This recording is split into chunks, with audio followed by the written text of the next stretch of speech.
Alors les Vendredis Intello, c'est une aventure qui a commencé en 2012. En fait, je venais juste de prendre mon congé parental, d'interrompre une thèse en sciences de l'éducation.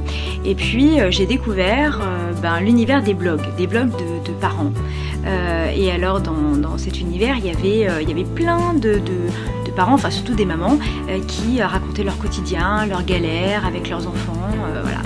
Et sur ces blogs, il y avait des sortes de petits rendez-vous. Alors il y avait les mardis tout doux, où on racontait des anecdotes attendrissantes sur les doudous, sur les enfants, sur les relations dans la famille.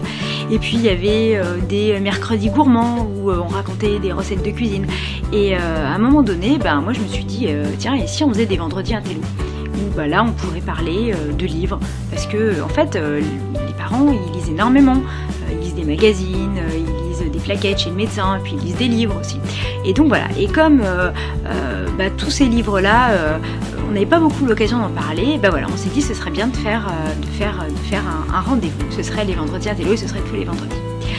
Alors voilà, les Vendredis Intello, ça a commencé comme ça. Au début, c'était pas du tout un blog, c'était juste des gens qui, sur leur propre blog, venaient parler de leur lecture du moment. Et puis assez rapidement, ça a pris de l'ampleur. On a commencé à faire un blog participatif pour recenser toutes les contributions, parce qu'il y en avait beaucoup tous les vendredis. Et c'est comme ça que le site qui existe aujourd'hui est né. Je cherchais à échanger avec d'autres parents et j'avais commencé un blog parce que justement ça permet des échanges le soir quand les enfants sont couchés en restant à la maison.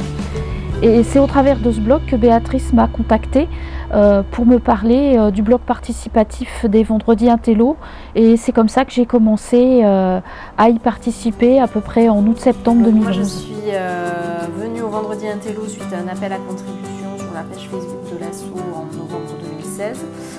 L'association cherchait de nouvelles contributrices et moi j'étais curieuse d'avoir un espace d'expression et d'écriture sur ces sujets qui me passionnaient.